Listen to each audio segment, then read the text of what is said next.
This podcast is not sponsored or supported by any business or organization. The views reflected on these podcast episodes are my own. Please be aware I am not a medical expert, travel agent, or any other kind of expert. Hey everyone! Welcome to the Eat, Explore, Love podcast. I'm Ashley. This podcast is based off of my blog of the same name, Eat, Explore, Love. It talks about the unique challenges in traveling around the world when you have celiac disease. Due to sort of popular demand, I decided to also record a podcast to delve a little deeper into my travels and the lessons learned along the way.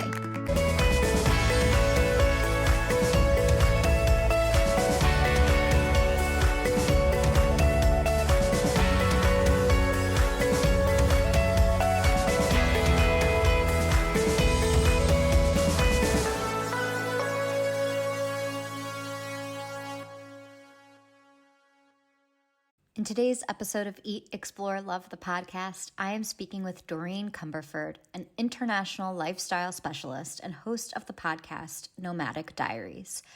Speaking with Doreen was an incredible experience that allowed me to have empathy for what she refers to as monocultured folks. I loved hearing about her various stories and learnings from essentially being a professional expat. I hope you enjoy this conversation.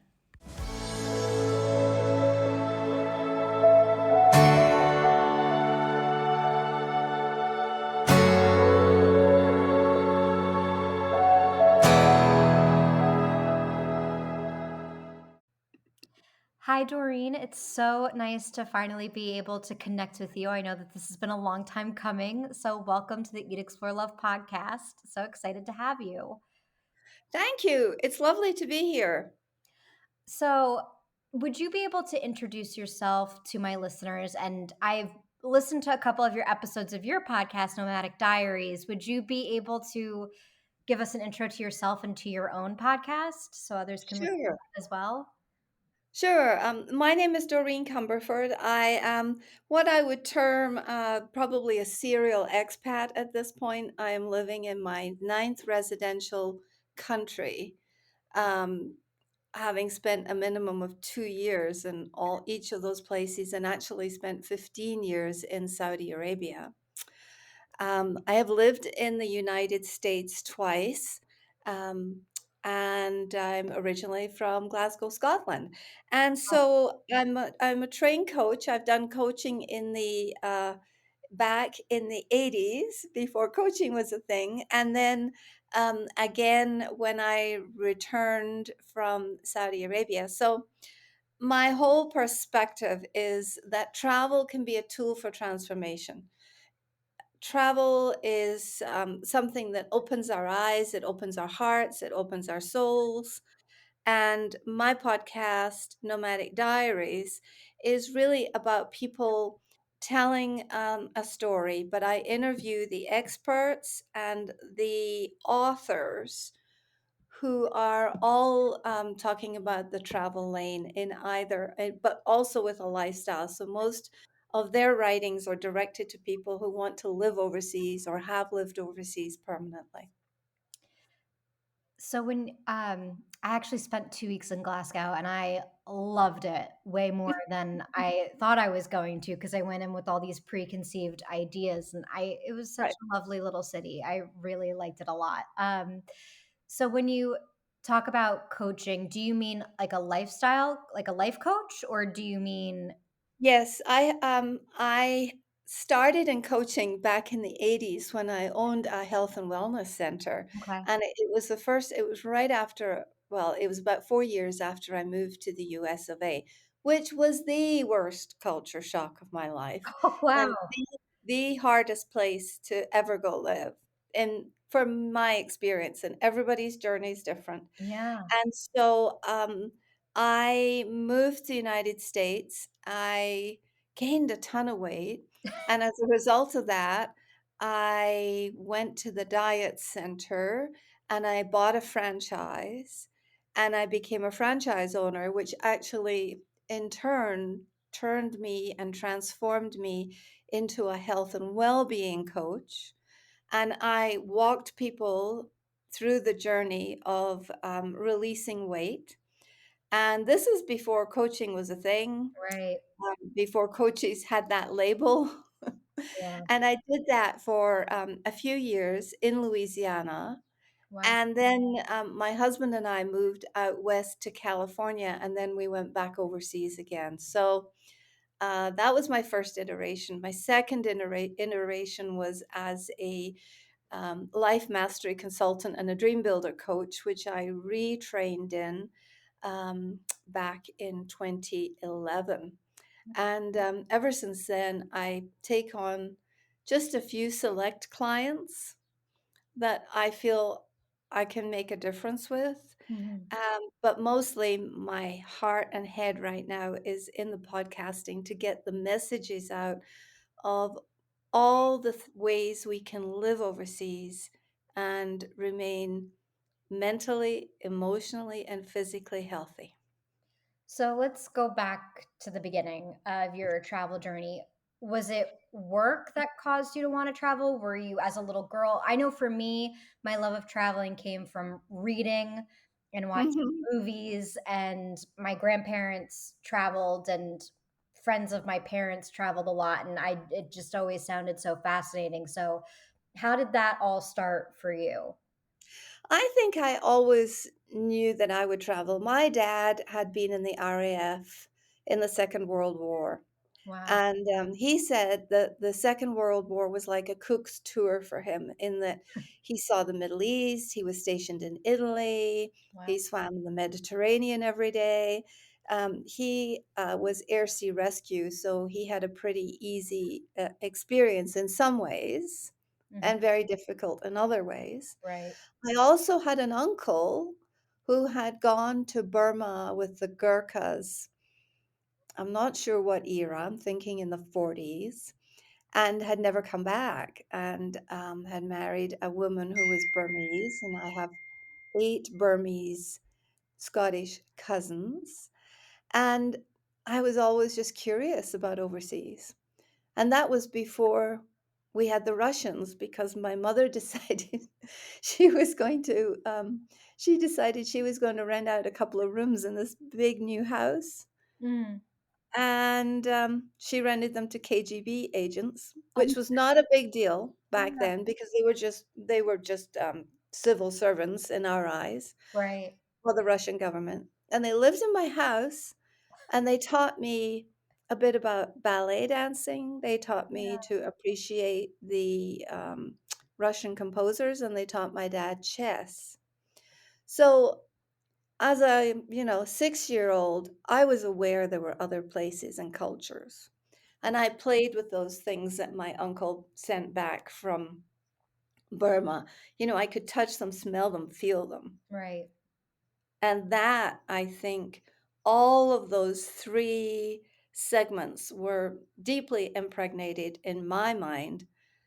But also, you got to remember that in Scotland, there are 5 million people live in Scotland, and the diaspora is probably like maybe 40 million or more overseas. Wow.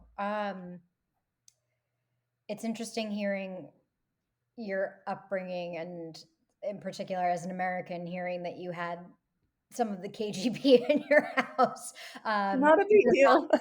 yeah, we would have gotten in huge trouble. But yeah, that's fascinating. And so when you did eventually go and travel, Mhm.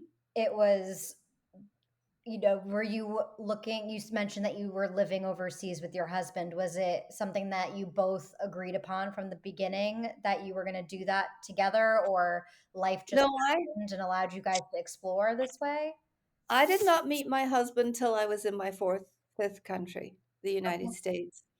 I went after university. I joined the Foreign and Commonwealth Office, Mhm. which is basically like the State Department of the diplomatic service. Okay. And after that, I went to London, which was my basic posting for training, security, language development, all of that. Wow. And then from there, I took my first posting when I was like 22 to Cameroon, West Africa. Oh, wow. Was Africa, because I've been told Africa became more on my list since living in Europe. It was Hmm. never a possibility for me living in the United States, but even friends tell me now that I travel a lot solo, and they tell me I'm not allowed to go and travel there, that before I travel there, I need to have a friend. And then I've heard more recently, other people travel to Africa and they had a magical, wonderful experience. So I've heard both extremes. What was your experience? Well, you've got to decide which country you're going to. There's like 64 countries in Africa, so Mhm. they're not all the same. Right. I mean, I wouldn't go to Darfur right now, but I might go to Cape Town. Mhm. I mean, you've got to be very thoughtful and considerate about what is your purpose. Right. What I mean, on Nomadic Diaries, one of the things I say is that the stories wander, but the purpose always arrives home, Mhm. and that we finally land in our purpose. So when you find your purpose of going to Africa, then you can identify which Right. country and which place, and then you can identify the means by which you can stay safe. Right. But I would say that to anyone going even anywhere in the US. Yep.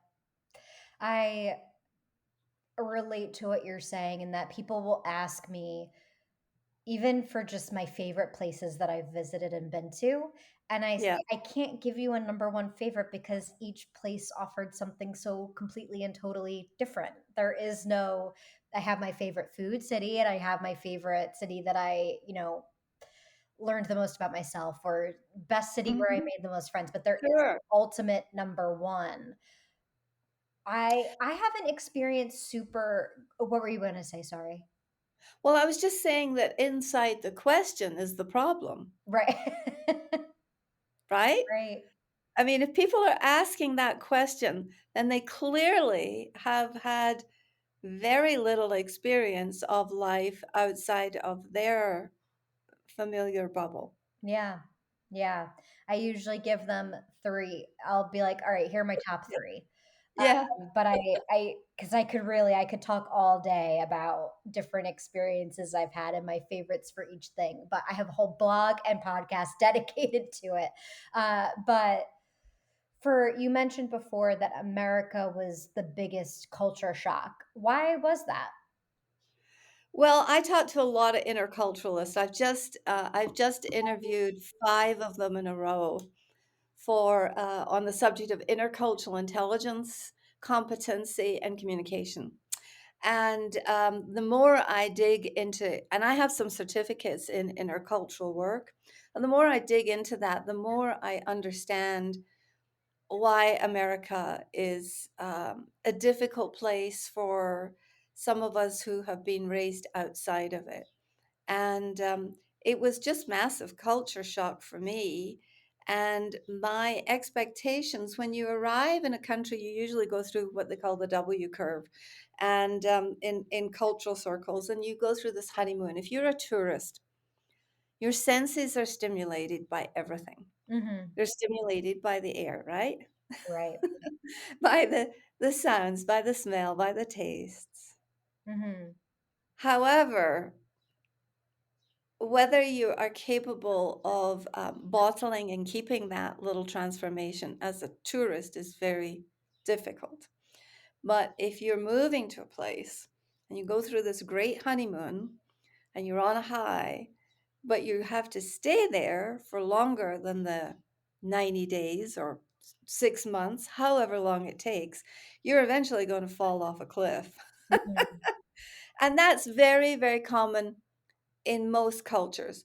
Um, because of the context of the US culture, because of the expectations and the programming. For me, especially the programming, I found it to be the most programmed place in the world.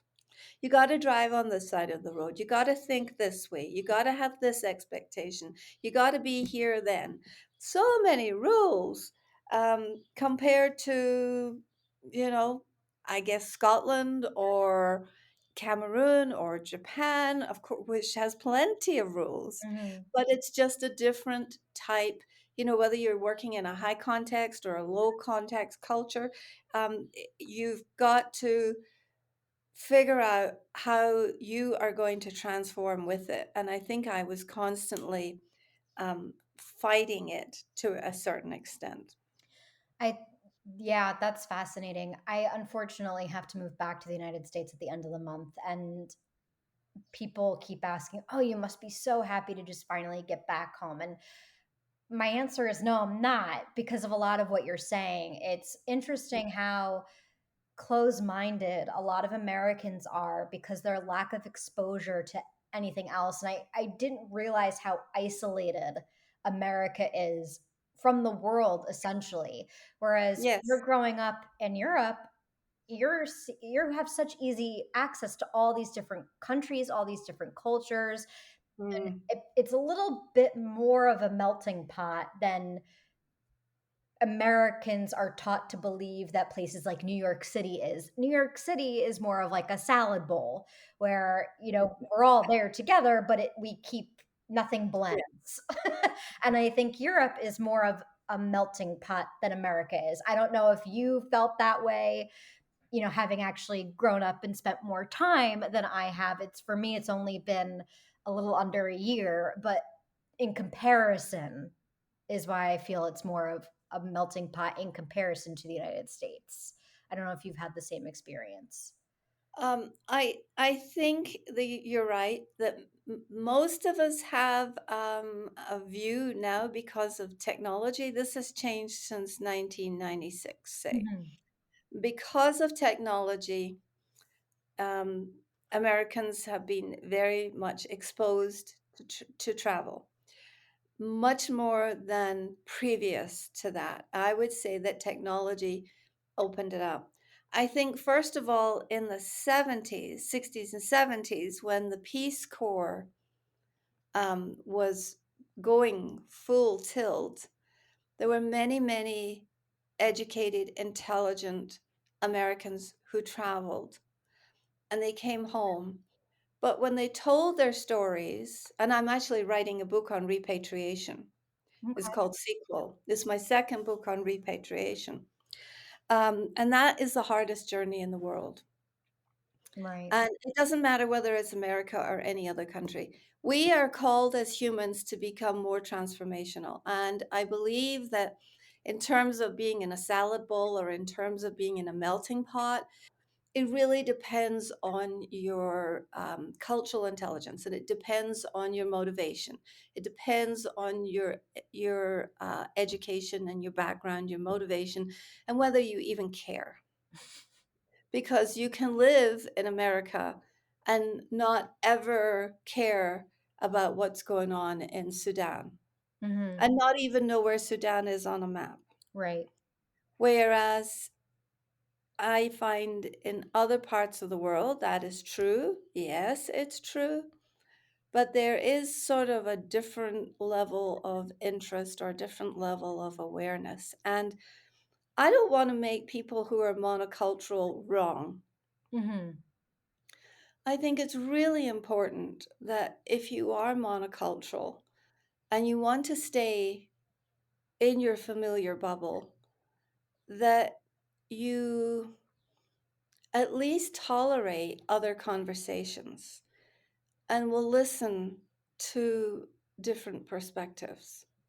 But the problem of staying in your own bubble and being in one place for an entire lifetime is that we become so lulled to sleep by familiarity that we lose a bit of a sense of curiosity. And so I would say to anyone who has lived and grown up in the same place as America and is very different from myself, I would say, okay, what can we agree upon that we can drink? Can we agree upon water or tea? And let's sit down and start to build agreements, because it's building tiny agreements bit by bit that will change the world. Yeah, that's absolutely correct. And I wish, I'm thinking of very particular people in my life that would need to hear what you're saying and will just never.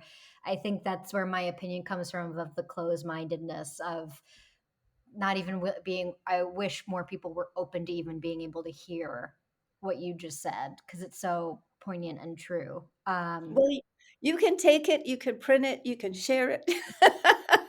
Yeah.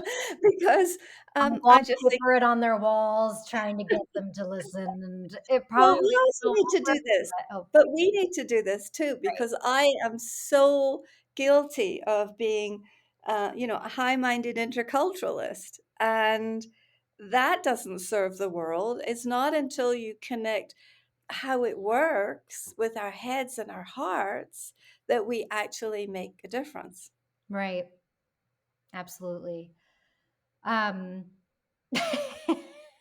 sorry, I'm so into what you're saying that I'm like, I'm unsure of how to transition into it next. So, as far as other places that you've gone to, what are some other places that maybe had more of a positive impact? You said that you had some major culture shock, and maybe not the best of ways in the US. Maybe that's me putting words into your mouth. Were there any other places where you experienced culture shock but had a tremendous positive impact on you that helped you maybe deal with the impact your negative culture shocks had? I think that everyone is culture shocked everywhere they go, Hmm. even if you go as a tourist. I think that's what all the La La Land, and we see people walking around San Miguel here because it's quite a tourist place. There are many people come from all over the world here, and you can there's a look and there's a feel about being a tourist, and I don't want to denigrate that, No. because that is creating and demonstrating magic in someone else's life. So to go back to the question, I would say everywhere I've been, I've enjoyed some level of culture shock. And when I say enjoyed, is I think we have to learn to appreciate being uncomfortable, because I think getting uncomfortable and being out of our comfort zone is the only way we grow. And I would say I loved Japan. It was easy to slip into the expat lifestyle, which I truly was there. But I really loved Japan. I've loved every country I've lived in, ultimately. Hmm. But first of all, I've gone through the ringer and the rough and tumble process to actually make the decision. Okay, I've got to adjust to this. If I don't adjust to this and I fight it, then I am not creating the life of my dreams. Hmm. And when I went to Saudi Arabia, I'd already lived in the Middle East in Dubai years before. And when we went to Saudi, we were well prepared about the culture, and I spoke some Arabic the first time around. But then when I went back, I just laughed because I was so in shock. But I was really so in shock because I was having an identity crisis. And that's one of the benefits, I think, of throwing ourselves out there into a different culture, is that we can have identity crises. And I think that they're actually quite healthy for us in many respects, as long as we navigate them carefully and show a lot of self compassion for ourselves. So, Saudi Arabia, Japan, and when I moved here to Mexico, it's sort of a low grade culture shock here because, Mexicans and Americans can be very similar, Hmm. can have very similar ideology and that dream of changing the world and living life. The but the Mexicans are very, very different in many respects. And finding those differences, when you encounter them, sometimes it's surprising because we forget how different we are.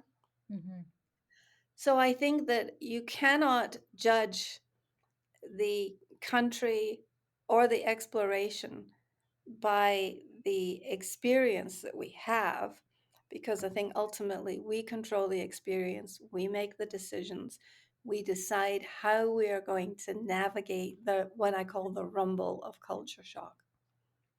So, if there are people that are listening to this and getting inspired, and I wish, I if don't know if that was very inspiring, Ashley. it's it is interesting. I do think there are some people in my life, or if I were listening to this, I would be intrigued and inspired by the idea of going and experiencing the discomfort, because I am someone that is very comfortable with being uncomfortable.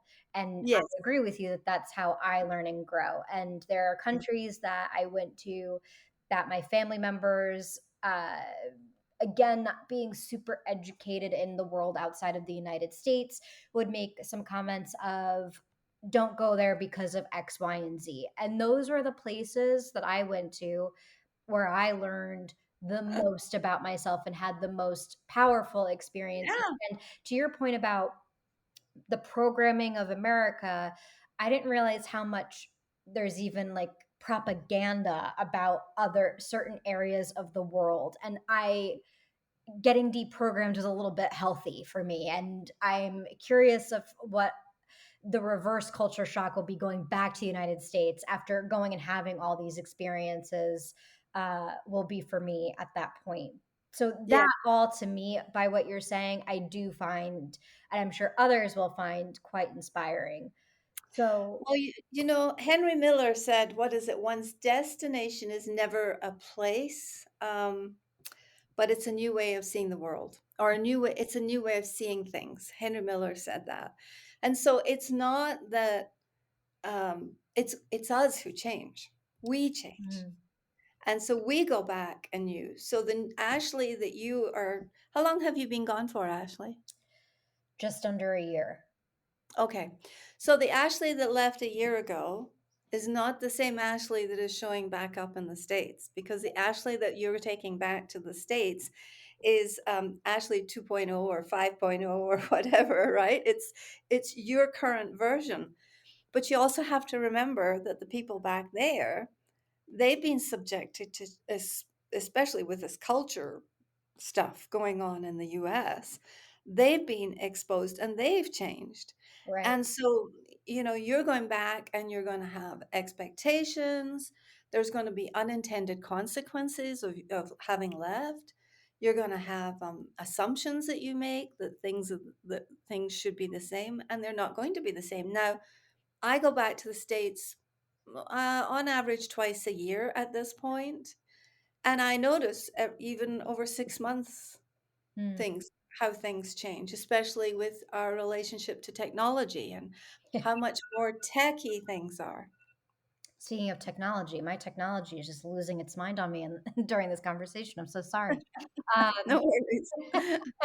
uh, so if people are curious and if they are wanting to try this, because I know Italy just opened up a digital nomad visa, Portugal is really trying to get more people to come in as well. Well, Portugal's actually going backwards right now. Are they? Portugal did this. I was on a panel of advising digital nomads in 2020 the COVID happened, and we that was when Portugal kind of was getting the idea and they were opening up. They have had to shut down a lot of it because of the social and economic changes that are happening. They have been very negative for their population. Yeah, So it's going the other way, and many other countries are also finding that.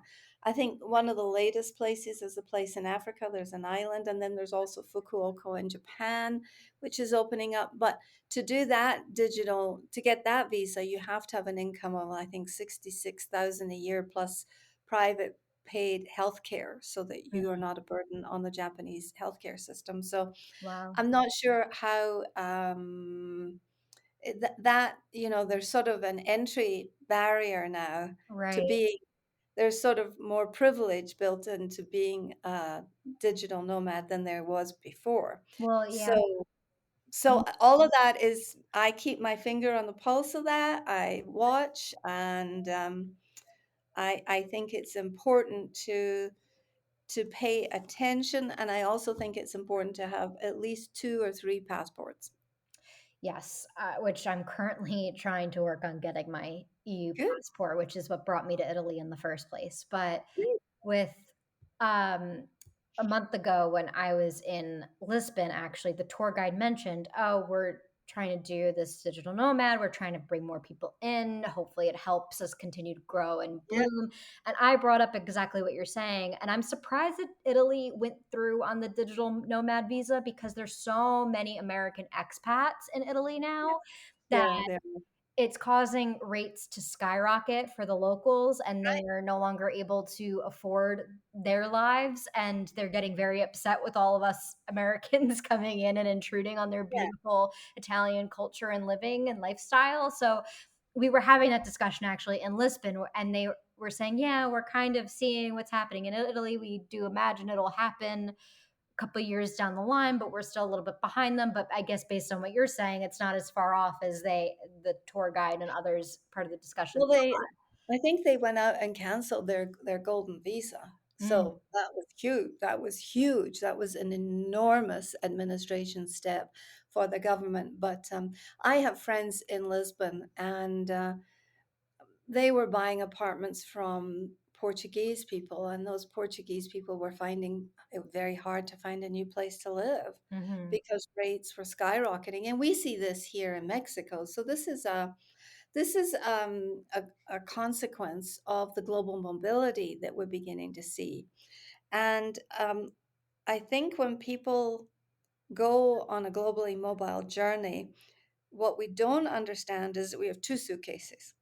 One suitcase contains our stuff, and the other suitcase contains our mental baggage. hmm And that wherever you go, you're going to take that with you. So if you're running for something, it's going to show up again exactly where you are. hmm You're going to take your memories, your six mental faculties. You're going to take your memories, your imagination, your will, your reason, your perception, and your imagination with you. And depending on how you use those mental faculties is makes a difference actually. And so wherever you go, you are. And I would just say to people, be very careful where you go and why you go, because ultimately it will creep out.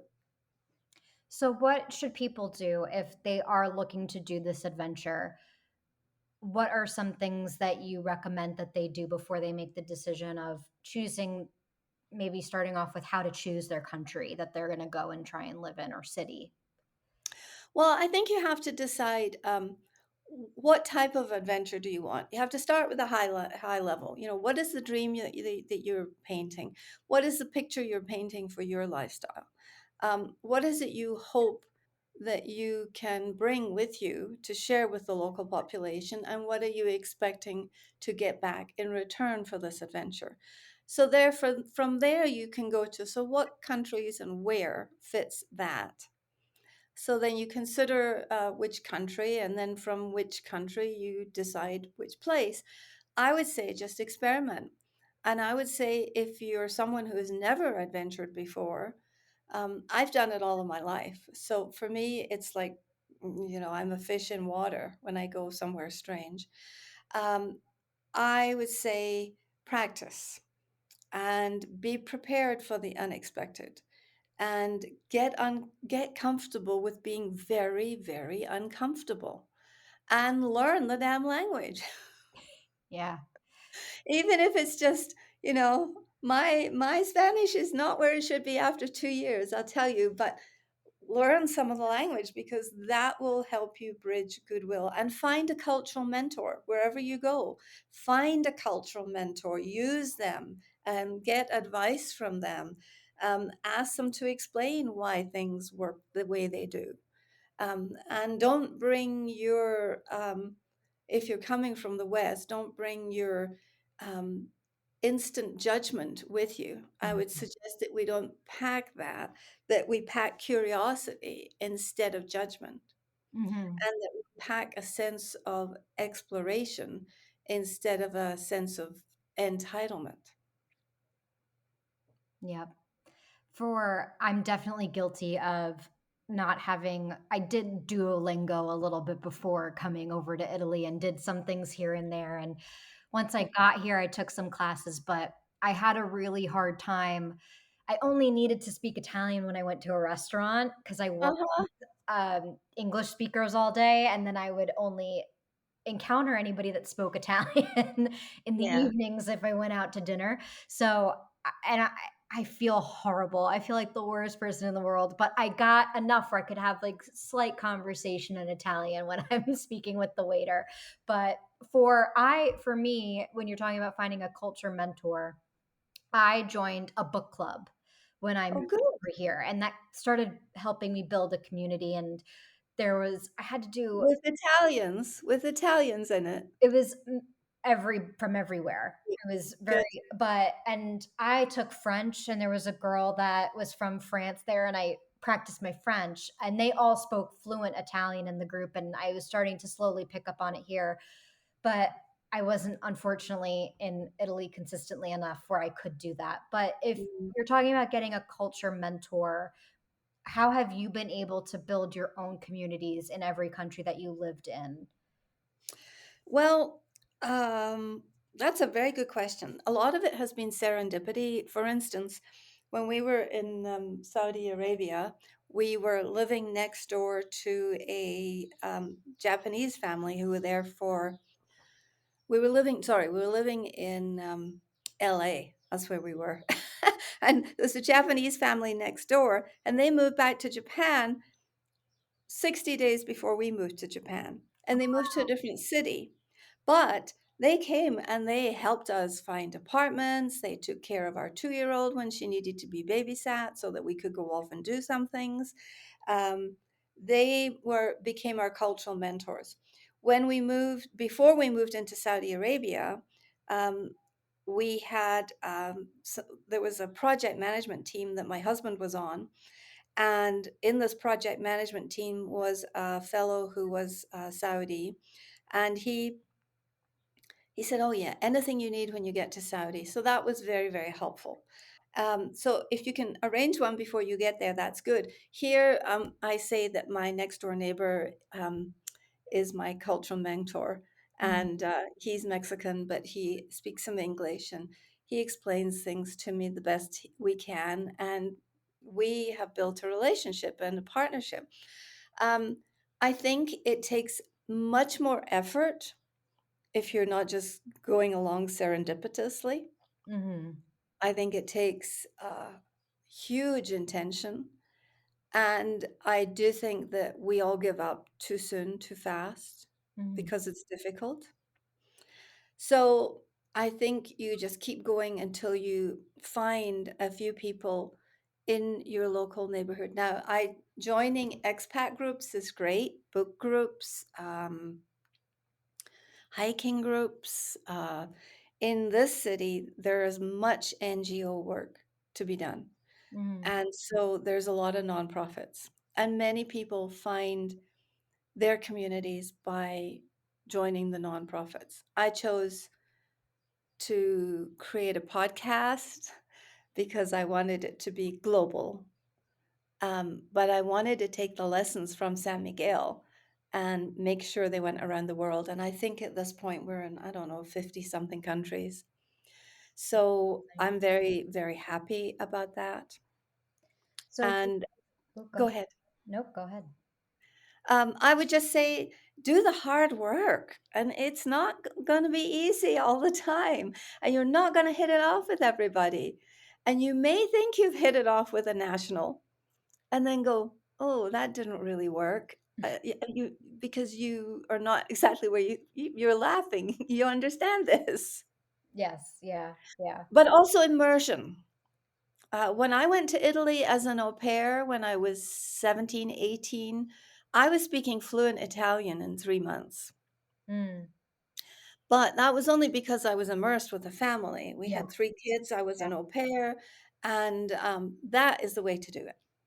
Yes, yeah. And a lot of people are very critical of that I haven't gotten to be fluent. I also have to remind myself and perhaps remind other people that there is grace of I also because I took French and I was just in France I got back from Yeah, France yesterday, and within the week I was getting pretty solid in my French speaking again, even right. though I haven't spoken it in years. And when Yes. I went to Spain, I tried, at least try, because in Italy and Sure. Spain, they're okay if you don't. at least try and make it Sure. say grazie and say, Mhm. buongiorno and buonasera, and like they'll get that you're trying. And I think that will always be a big regret. And yesterday I got back from France and I was just went out to go get dinner and I had like my brain melted where I spoke French and English and Italian like all in one sentence because my brain just couldn't do Oh, it. I do that all the time, and Yeah. in fact, I interviewed a linguistics, professor, on my podcast a couple of weeks ago, and I got the name for that, Ashley. We know the name for this. It's Ooh, called interference, okay. I have a and lot of it's interference all the time for the past yeah. 2 weeks. Yeah, I learned I learned French when I was 10 years old at school, and then that was one of the reasons that I was sent to Cameroon, West Africa, because they knew I had some French, and then they slammed me for 8 hours a day for 8 weeks in a language lab, Mm, in the basement of Whitehall in London for 8 weeks solid to improve my French. And then when I got to Cameroon, I had a tutor. She was really strict, French lady. But within a few months, I could call the French embassy to make appointments and things. And I was so good at imitation because I'm from Scotland, and I had kind of a musical ear that they could tell I maybe wasn't French, mhm. but they were, blown away by the fact that I could copy enough of the intonations, etc. So it's a matter of just tuning in to that language, and it's really important because when you can speak several languages, Franglish comes out here all the time. Yes. My proudest moment was I was at the airport in France and I was speaking to someone that was working there. And I grew up as a theater kid. So, you know, similarly, I am able to mimic sounds and things like that. So Sure. my accent was there. And when I immediately went back to speaking English because I'd reached the depths of what I could do, Yes, yes. the guy was taken aback and he was like, "You have the most beautiful accent that I've heard from an American." And I was like, "Thank you so much." For my 2 sentences, I'm so excited by my I know. And then we run out and we come to the end of our depth and go, "Oh, crap, now what?" Yes, yeah, yeah. Oh gosh. But so let's talk about your podcast for a minute. With your podcast, what has been the thing that you've learned the most in that process? Mm. I hmm. Oh gosh, I've learned so much from podcasting and I love it. I do love it. I have 2 books published. One on repatriation, which is an ebook, and then this book, Life in the Camel Lane. And as I said, I'm writing another one. Oh, that's awesome. This is based on living in Saudi Arabia. And I really thought I wanted to be a writer, but I've come to understand that the spoken word has a certain magic to it because we are in people's ears right now. Mhm, That's a very intimate physical experience that I think deserves honor and appreciation. That all of our listeners, it's important to earn the right to be in their ears and to deliver not just casual information, but transformative information. So I've learned that from having a podcast. I think also learning mine is very niched, quite mhm, frankly. I mean, we talk about repatriation, we talk about third culture kids, we talk about permanently living overseas and the transformational leaps you have to make mhm. to be happy while you're overseas. Right, And these are not easy things, and not everybody wants to hear it, even right. if you're living overseas. Most people don't want to hear this. Mhm, So I've discovered that. I've discovered from the 5 or 6 intercultural theorists that I've spoken to, I've discovered that it's not for everyone, and that's why I try and make the comments about monoculturals. I would like to invite them into at least a conversation, and unless we're having conversations that are meaningful and are heart to heart, one to one with each other, we're not really building connections and we're not really building um, what I think we need to be building to make the world a better place, right. which is all very airy fairy and woo woo. And that is also the essence of being a citizen diplomat. Mm-hmm. So everywhere we go, I think people should behave like they're a diplomat and use honor, respect, language, and be gentle with yourself, but also be gentle with other humans you meet. Um, I don't who said it. A journey of 1,000 miles must begin with a single step. And just take step by step. Right. Do you feel that you're getting re-inspired in these conversations? I don't know. Sometimes I had a very particular situation of how I moved over here and my journey in being and living in Europe, because I can't truly say that I've lived in Italy for the past year. I've really lived in Europe for the past Yes, year yes, yeah. because of just circumstances. But there, in these conversations that I have, I find that I'm getting re-inspired by having these Mm. chats with people because I get defeated. I've gotten defeated at times. Do you feel that? Did you have that experience? Is this podcast that you're doing helping you? Not Oh, absolutely. love Well, your Nomadic I Diaries podcast. Is that re-inspiring you?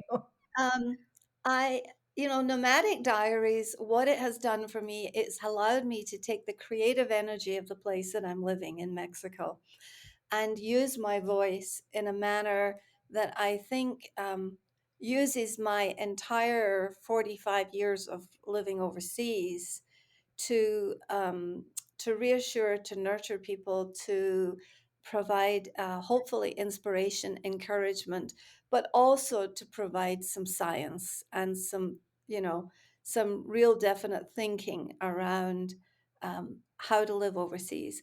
I would also say that I get off every call feeling inspired, Mm-hmm. every single call. I interview people like yourselves who are on a journey and who have learned something really significant that want to share that, all the way up to academics and university professors who are very storied and studied in the subject of interculturalism, which is, like I said before, pretty heady. And I see myself as a translator. Mm-hmm. And so every call I get off, I'm always excited. I'm always surprised. It's like, I don't know where this will go, but I'm willing to get on the bus and in the conversational lane and just go with it. Because you just got to take that one single step and get started. I have taken too much of your time, but I do have just a couple rapid fire questions if that's okay to ask you. I know you Okay, have to go to go ahead. a game, so I don't want to take up too much more of your time. Um, City where your favorite food city? Hmm. Maybe Mexico City. A city that when you're planning a vacation for yourself, do you Mm. prefer a place that requires you to be active or where you can relax? I prefer a place that has multiple modes of transportation. Right now, I'm planning a trip uh, down one of the European rivers on a barge that has pickleball courts. Oh, fun. So movement is Yeah, you like always to part of be it. It's active. important to move. And then what's the city that you learned the most about yourself? Oh, probably Dhahran, Saudi Arabia. I was there for 15 years. That makes sense. And the final question, you have your podcast, Nomadic Diaries. Is that wherever people can find a podcast? How else can people find you? I have. My books are on Amazon under Doreen Cumberford. I just find me through Nomadic Diaries podcast. I do have a website. I'm not very proud of it right now. Nomadic Diaries is the best place because that's where I am hopefully corralling the inspiration of the really great thinkers in order to deliver some inspiration to explore, to eat, to pray, to love wherever you are. Perfect. I'll put the links to your books and to your podcast in my description, and hopefully people will go and listen to it and be further inspired. I really enjoyed the episodes that I listened to, so I encourage other people to go and listen as well. Thank you so much, Doreen, and thank you for taking the time to chat with me today. It was a really amazing conversation. Oh, you're welcome. It was absolutely a delight to be here, Ashley, and I shall share yours likewise. And yes, stay posted. The month of November is going to be repatriation month, and I'm doing a podcast a day on the subject of going home. Perfect. Amazing. So I wish you all the best in your return journey and whatever adventures you choose in the future. Amazing. Thank you, Doreen.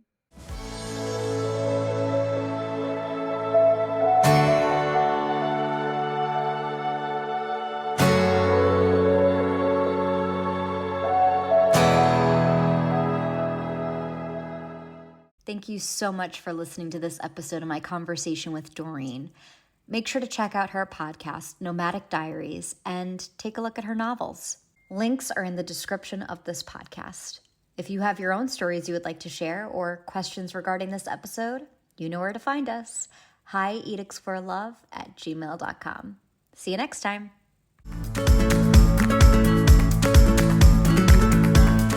Thank you for joining me this week for all the fun journeys and lessons learned on my big adventure called life. For more information on the different cities discussed, check out the blog posts on hieatexplorelove.com, posted every Monday, Wednesday, and Friday. If you have any questions or fun stories to share, feel free to reach out at hieatexplorelove@gmail.com. Until next week, remember to eat well, explore the world, and love yourself. See you next time.